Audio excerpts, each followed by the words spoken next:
வணக்கம். நான் உங்கள் அன்பான சயின்டிஃபிக் வேதிக் அஸ்ட்ராலஜர் ஆஸ்ட்ரோ அருண்ஜி பேசுகிறேன். நல்லது நினைப்போம், நல்லதே நடக்கும். தொடர்ந்து நம்மளுடைய சேனலில் வரக்கூடிய வீடியோஸ்லாம் நீங்கள் பார்த்துட்ருப்பீங்க நம்புகிறேன். எந்த விதத்திலும் மூட நம்பிக்கைக்குள்ளே போகாமல், மிகைப்படுத்தாமல், அறிவியல் சார்ந்த ஜோதிட கருத்துக்கள், அதாவது சயின்டிஃபிக் வேதிக் அஸ்ட்ராலஜி முறையில் நம்ம பார்த்து கொண்டு இருக்கிறோங்கிறது உங்களுக்கு தெரியும். அந்த அடிப்படையில் இந்த வீடியோவில் பார்த்திங்கன்னா மிதுன ராசிக்காரர்களுக்கு வரக்கூடிய மே 2025 எத்தகைய ஒரு மாதமாக நமக்கு அமையப்போகிறது, கோச்சார அமைப்பில் ஆண்டு கிரகம் மாத கிரகங்கள் எப்படி இருக்குது, அது எத்தகைய ஒரு தாக்கத்தை கொடுக்கக்கூடியது. ஏன்னா மே மாதம் பார்த்திங்கன்னா அதிக பயிற்சிகள் நிறைந்த ஒரு மாதமாக இருக்குதுங்கிறது நீங்கள் தெரிஞ்சுக்கணும். அதற்கு முன்னாடி நம்மளோட சேனல் ஃபஸ்ட் டைம் வரவங்க மறக்காமல் சப்ஸ்கிரைப் பண்ணுங்கள்.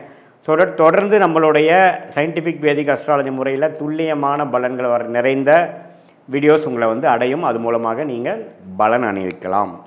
சரிங்க, இப்போ பார்த்தீங்கன்னா மிதுன ராசிக்கு மே 2025 எப்படி இருக்க போகுது அப்படின்னு நம்ம பார்க்கும் பொழுது முதல்ல ஆண்டு கிரகம் எப்படி இருக்குதுன்னு நம்ம பார்த்துக்கணும். ஆண்டு கிரகம்னா என்ன? ஒரு ஆண்டு கழித்து தான் ஒரு கிரகம் ஒரு ராசி விட்டு ஒரு ராசி மாறக்கூடிய ஒரு அமைப்பு. அந்த ஒரு ஆண்டு முழுக்க நல்ல ஒரு ஆதிக்கத்தை, அந்த ஒரு தாக்கத்தை அந்த ராசிக்காரர்களுக்கு கொடுக்கக்கூடிய அமைப்பு தான் அந்த ஆண்டு கிரக பயிற்சின்னு சொல்கிறோம்.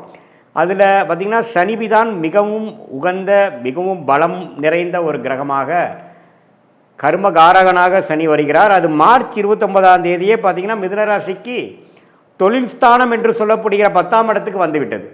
ஸோ மிதுனராசிக்கு ராஜயோகாதிபதியாக இருக்கக்கூடிய சனி, ராசி அதிபதிக்கு மிகவும் நண்பரான சனி.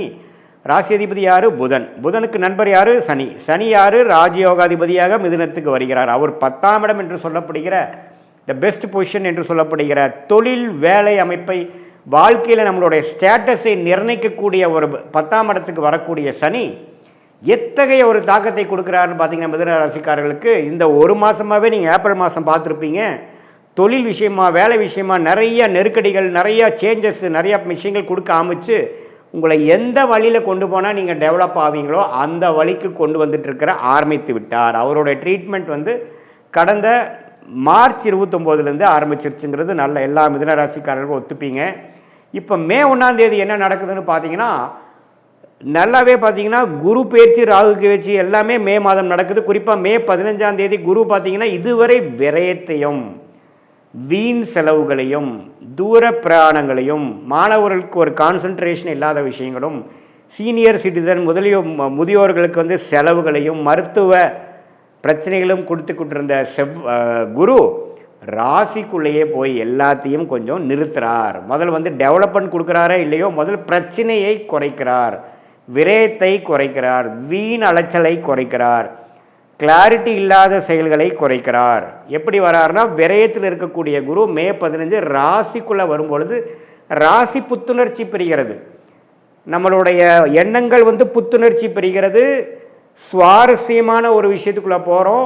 தேவையில்லாத பழக்கங்கள், லேசியாக இருக்கிறது, சோம்பேறித்தனமாக சில விஷயங்கள் செய்வது, எந்திலையும் முயற்சி இல்லாமல் இருப்பது, கிளாரிட்டி இல்லாமல் செயல்படுவது, உறவுகளை மேன்மை பெறாமல் வாழ்வது, வாக்கு பலிதம் இல்லாமல் இருக்கிறது, எல்லாமே குறைந்து முதல் மனசு நல்ல ஒரு ஒழுக்கம் நிறைந்த ஒரு அமைப்புகளை இப்போ நம்ம சிலதெல்லாம் கேட்டிருப்போம். சார் அவர் முதல் அப்படி இருந்தார் சார், இப்போ கொஞ்சம் நல்லா இருக்கிறாரு.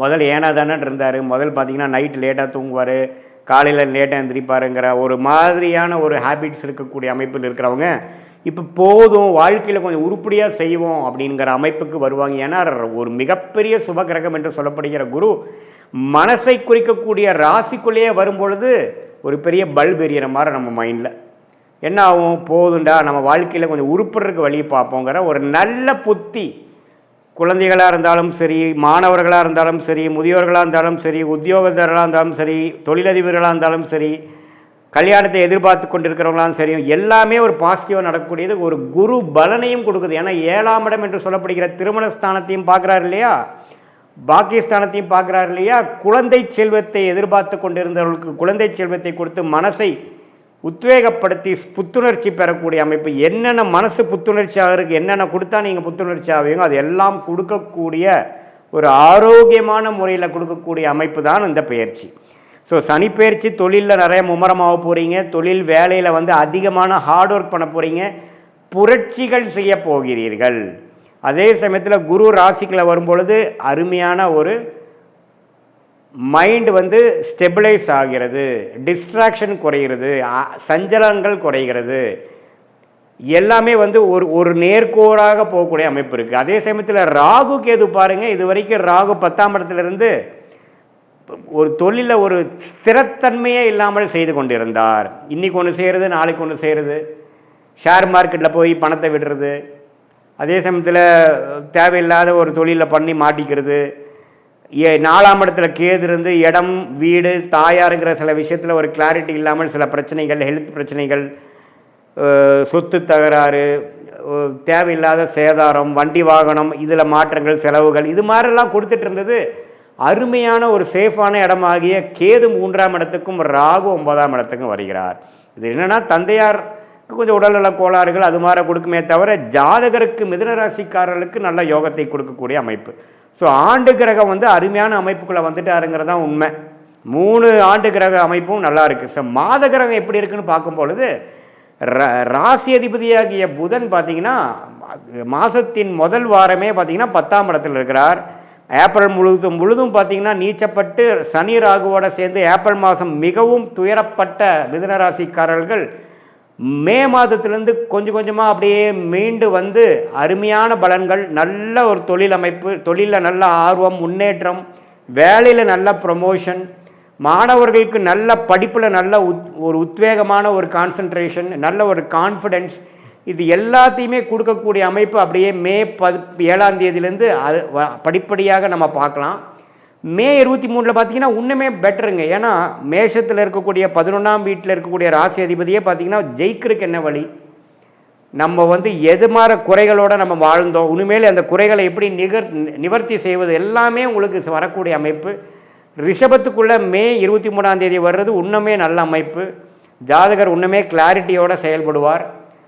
காம்படிட்டிவ் எக்ஸாம்ஸ் எழுதக்கூடிய ஒரு நடுத்தர வயதினர், அரசு உத்தியோகத்துக்காக எழுதக்கூடியவங்க, சூரியனும் உச்சம் பெறுகிறார் பாருங்கள் மே 15க்கு அப்புறம். ஸோ அருமையான ஒரு அமைப்பு நிறைந்த ஒரு மோஸ்ட்லி பார்த்திங்கன்னா ஒரு மே 7ஆம் தேதியிலேருந்தே அதை உணரக்கூடிய ஒரு மாதமாக மிதுன ராசிக்காரர்களுக்கு வருது. சூரியனின் சஞ்சாரமும் ராசி அதிபதி ஆகிய புதனின் சஞ்சாரமும், சுக்கிரன் பார்த்திங்கன்னா 10ஆம் இடத்திலே உச்சம் பெற்று ராகு சனியோட விலகி இருக்கிறார். ஸோ அது ஒரு அருமையான அமைப்பு. ஸோ மே கடைசி பார்த்திங்கன்னா மேஷத்துக்கே வருகிறார். 11ஆம் இடத்துக்கே ராஜயோகாதிபதி வருவது இன்னுமே நல்ல விஷயம். ஸோ குழந்தைகள்னால ஒரு நல்ல பலன்.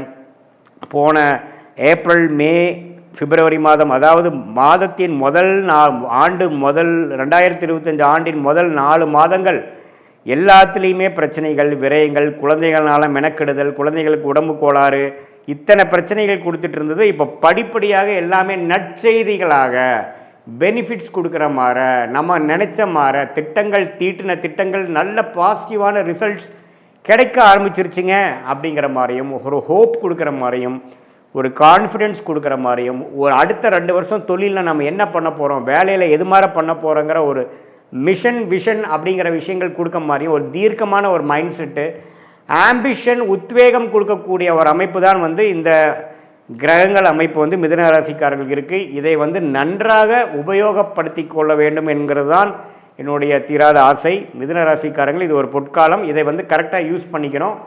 இது வந்து ஒரு பொதுவான பலன்களை தவிர உங்களுடைய ஜென்ம ஜாதகத்தில் எப்படி ஒரு பலாபலன்கள் இருக்கிறது, என்ன தசாபுக்திகள் போய்கொண்டு இருக்கிறது, நீங்கள் என்ன லக்னத்தில் பிறந்தீங்க, இதெல்லாம் வைத்து பார்த்து நான் சொன்ன இந்த கோச்சார் அமைப்பு மிக்ஸ் பண்ணி பார்க்கும்பொழுது இன்னுமே துல்லியமான பலன்கள் short term and long term, அதாவது அடுத்த 6 மாதங்கள் அப்புறம் அடுத்த 2-3 வருடங்கள் எப்படி இருக்க போகுது தெளிவாக நம்ம பார்க்கலாங்கிறது நீங்கள் தெரிஞ்சுக்கணும். மீண்டும் மற்றொரு காணொலி சந்திப்போம்.